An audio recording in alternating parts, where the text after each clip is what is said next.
Hello students, welcome back to my channel Commerce Nexus. Today's subject is advertising and sales promotion. I will cover some important terms of advertising as well as sales promotion in this video.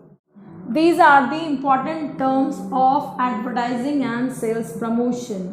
First one is personal selling, its meaning, objectives and importance. Second one is sales promotion, meaning, importance, methods, limitation. Next is advertising agencies, services provided by them for customers.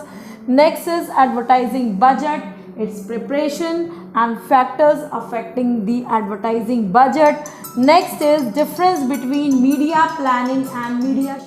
Next is different types of advertising copy. Next is advertising department, its objective and importance.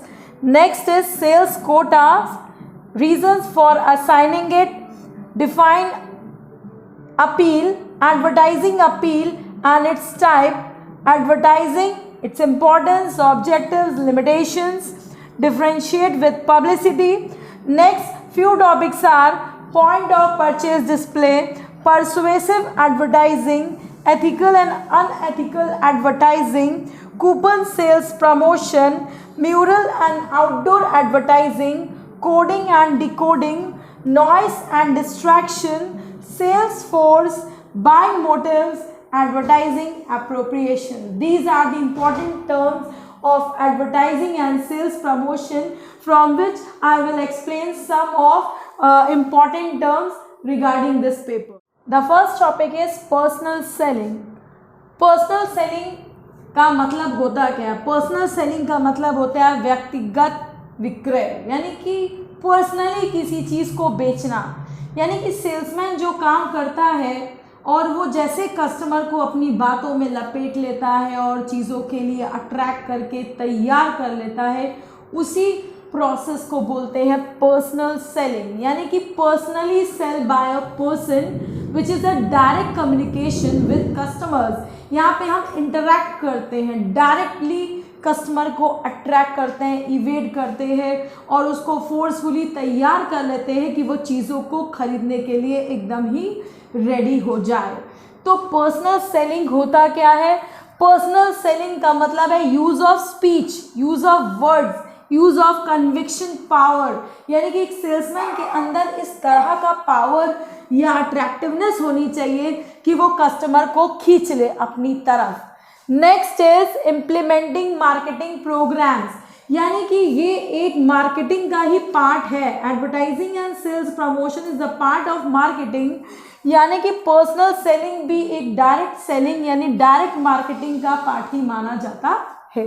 Next is persuasive communication, यानी कि ये buyers को persuade कर दे, इस तरह से हम अपनी बातें कस्टमर तक पहुंचा दें कि वो खींचा चला आए और हमारी बातों में उलझ के चीज़ों को खरीदने के लिए तैयार हो।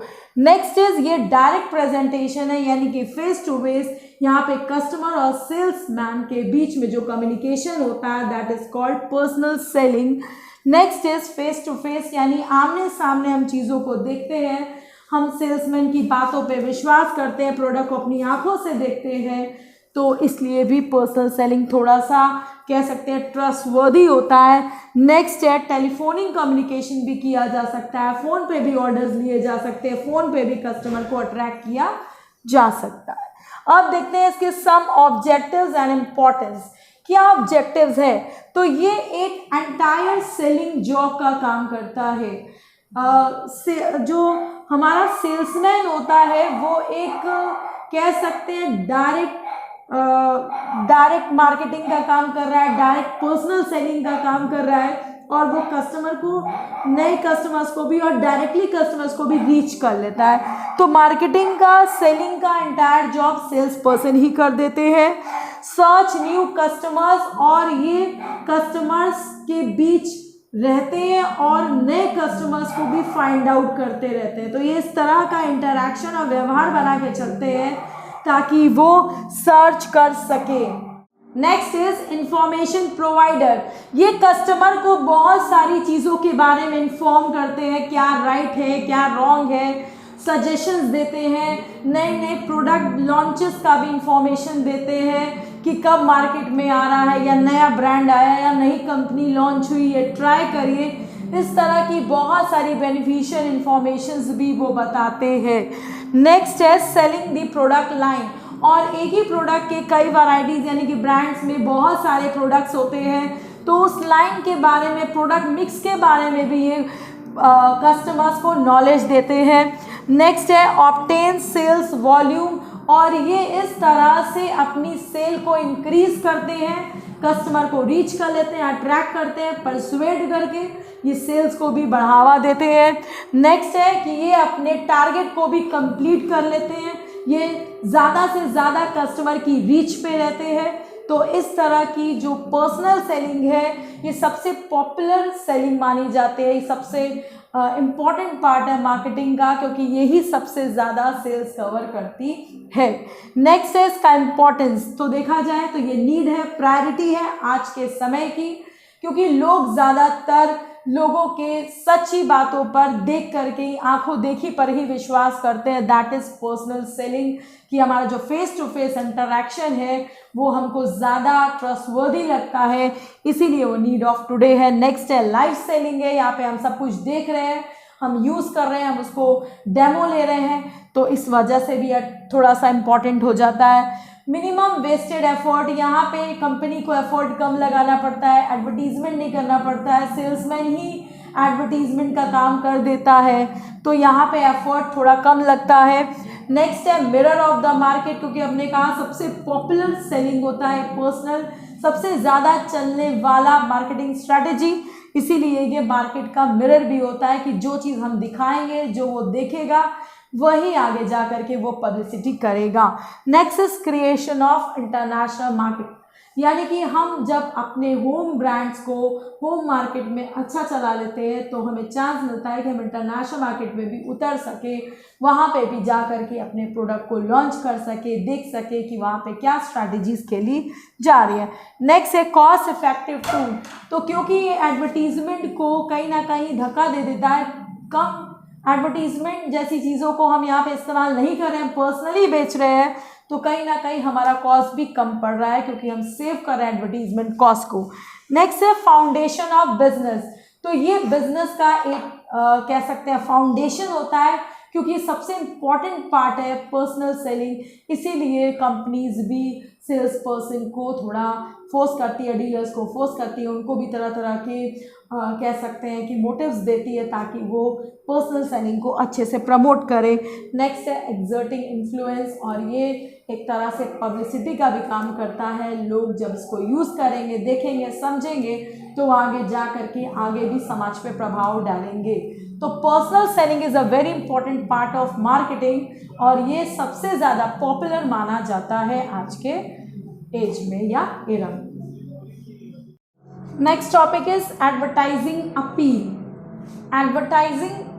एडवर्टीजमेंट से बना है एडवर्टाइजिंग, यानी कि जो हम एडवर्टाइज करते हैं, जो एडवर्टीजमेंट बनाते हैं और कस्टमर को अट्रैक्ट करते हैं, और किस तरह से हम उनसे रिक्वेस्ट करते हैं, किस तरह से परसुएड करते हैं, अट्रैक्ट करते हैं, दैट इज़ कॉल्ड अपील। यानी कि अपील एक याचिका होती है जो कस्टमर को कहीं ना कहीं अट्रैक्ट करके अपनी तरफ खींचती है, और वो बताती है कि ऐड कहना क्या चाहता है।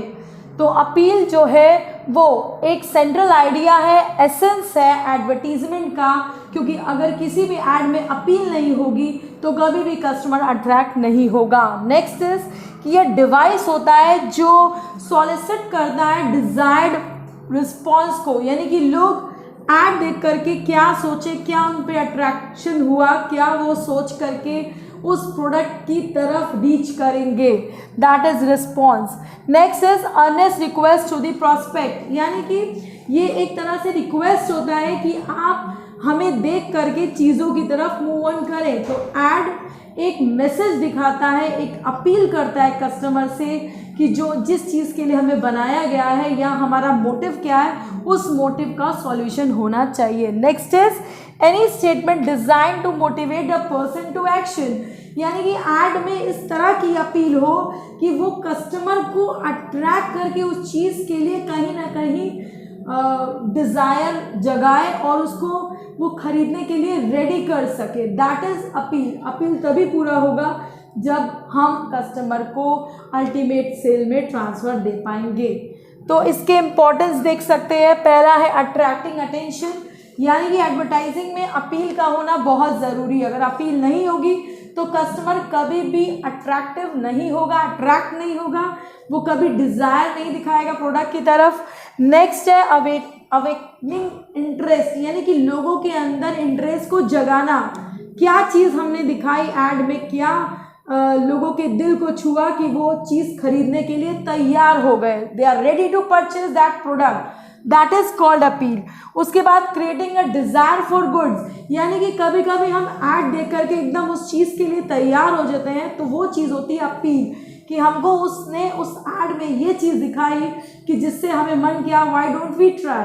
तो यानी कि हम भी उसको खरीदें, हम भी उसको ट्राई करें, ट्राई एट वंस और ट्वाइस और थ्राइस। तो ये होता है appeal. That is securing action, यानी कि ये कहीं ना कहीं एक्शन में चेंज करा ही देता है कस्टमर की डिज़ायर को। तो ये सिक्योर कर लेता है, यानी कि उनको रेडी कर देता है कि वो कैसे चीज़ों के लिए तैयार हो जाएं। तो यहाँ पे हम देखते हैं कि टाइप्स क्या है। These are the types of appeal. First one is rational, that second one is emotional, third is moral, and fourth one is others. Others may cover direct appeal, indirect appeal, reminder appeal, comparison appeal.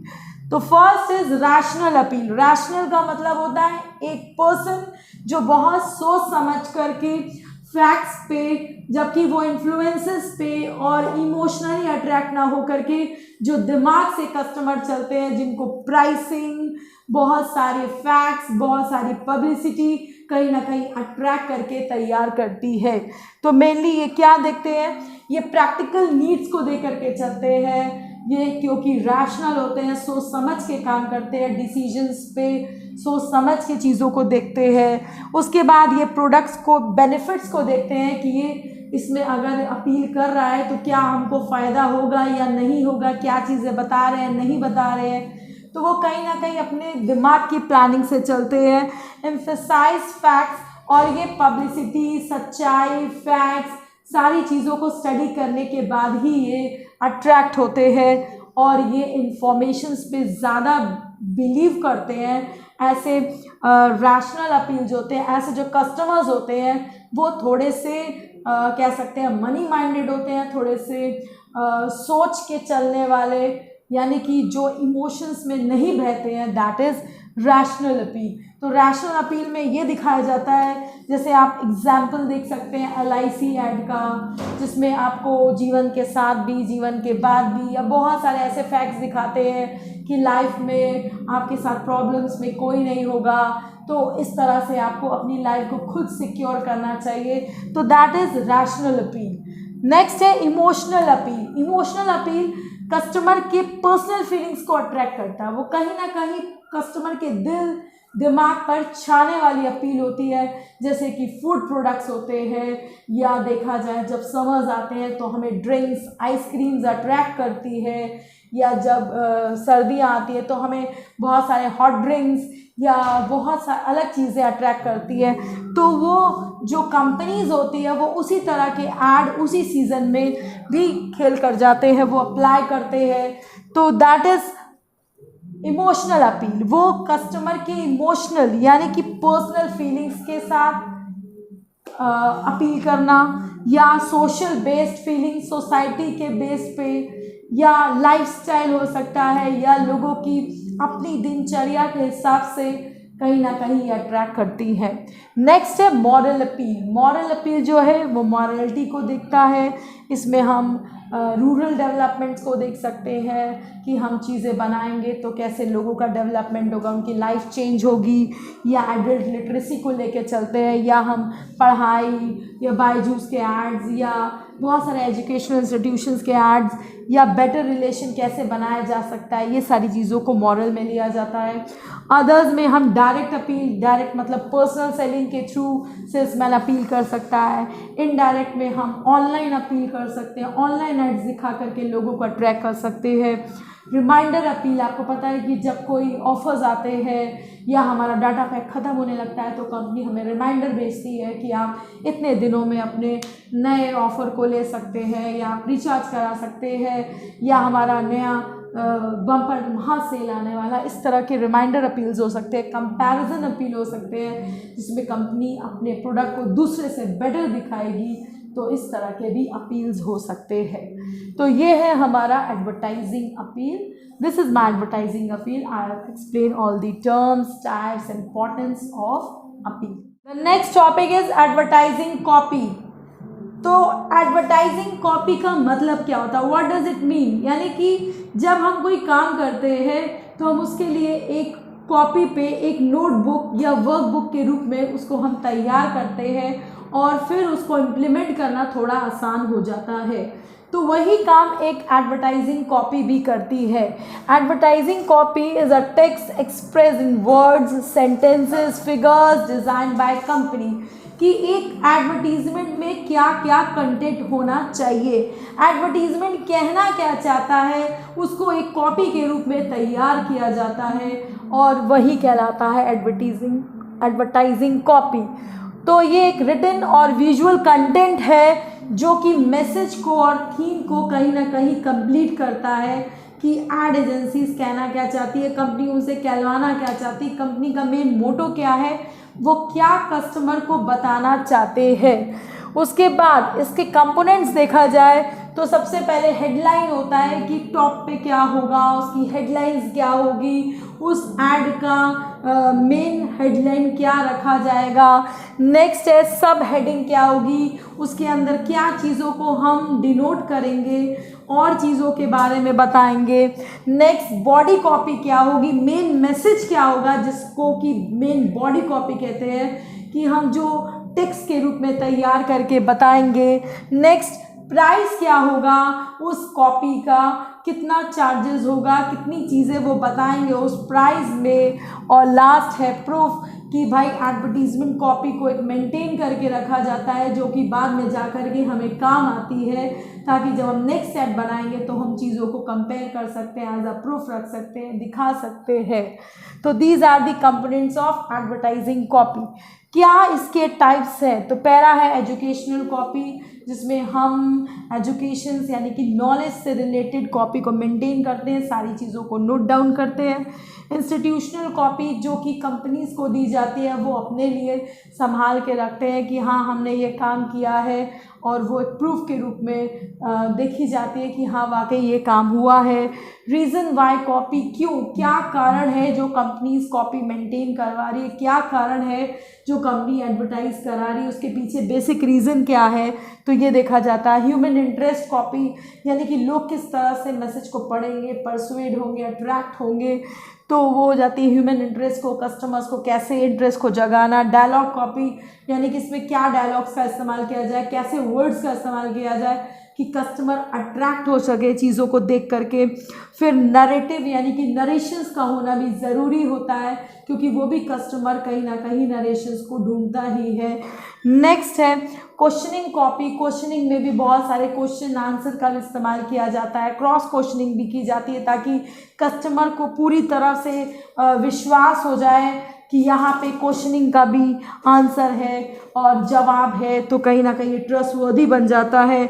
Next है scientific copy, जिसमें हम बहुत सारे methods का भी इस्तेमाल कर सकते हैं, साइंटिफिकली मेथड्स का इस्तेमाल कर सकते हैं, हम डेटा को मेंटेन कर सकते हैं, डेटा कलेक्ट कर सकते हैं, बहुत सारी चीज़ों का इस्तेमाल करके हम एनालिसिस कर सकते हैं।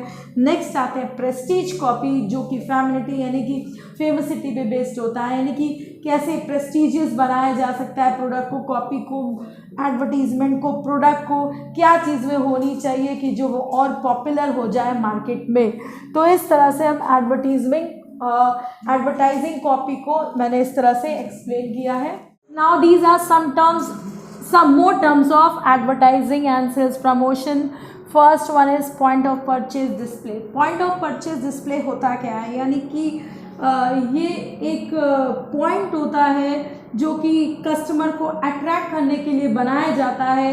जैसे कि आजकल आप देखते हैं कि आजकल के मॉडर्न मार्केटिंग में या आजकल के जो कस्टमर्स होते हैं वो मॉडर्न शॉपिंग का इस्तेमाल करना चाहते हैं, वो मॉल्स और मार्ट्स वगैरह में जाना पसंद करते हैं। तो इन मार्ट्स और मॉल्स में एक डिस्प्ले सेंटर बना दिया जाता है, जैसे ग्रॉसरीज़ का सेंटर, कन्फेक्शनरीज़ का सेंटर, वेजीज़ का सेंटर।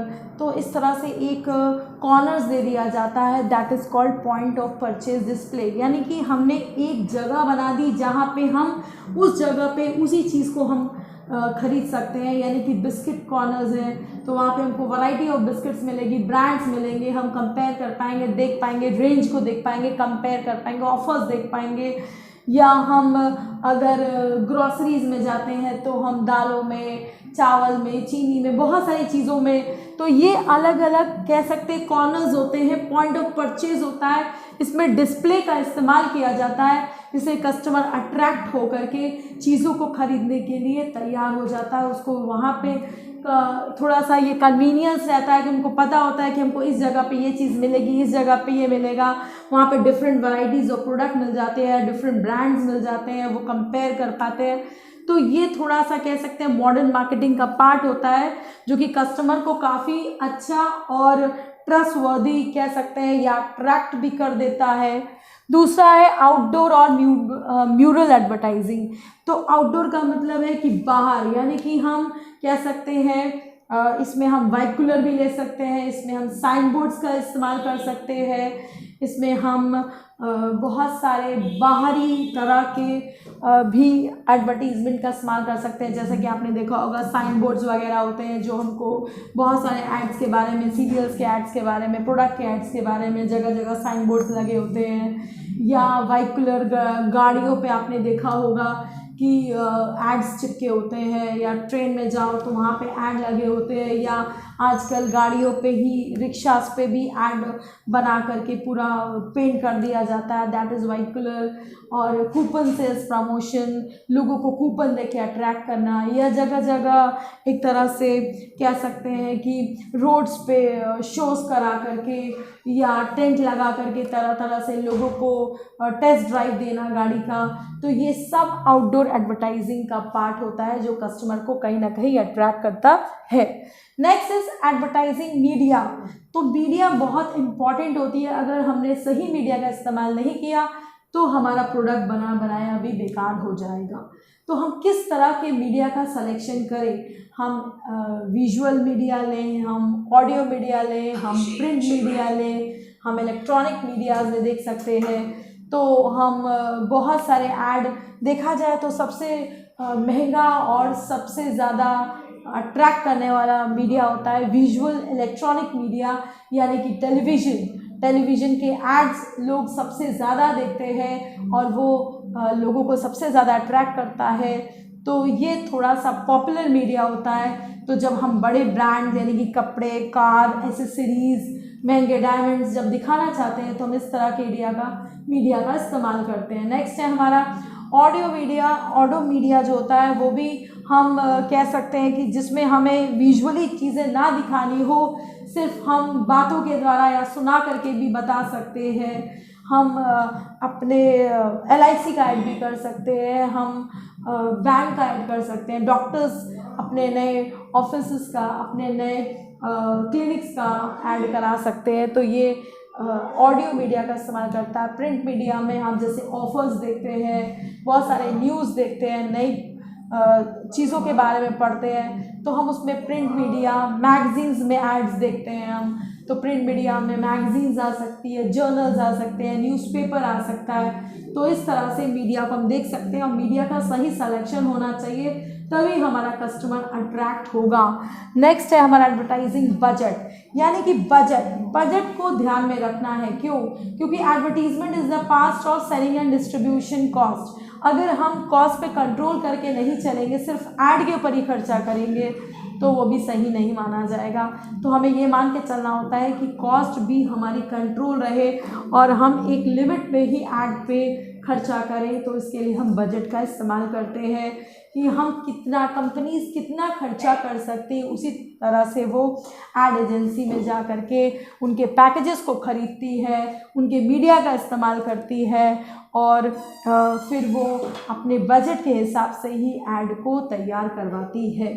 तो इस तरह से हमने कुछ और टॉपिक्स को आपको समझाया है और इस तरह से आप हमारे और भी वीडियोस में पूरा हम आपको जो भी नेक्स्ट फर्दर वीडियोस आएंगे अब related to advertising and sales promotion, I explain more terms in deep.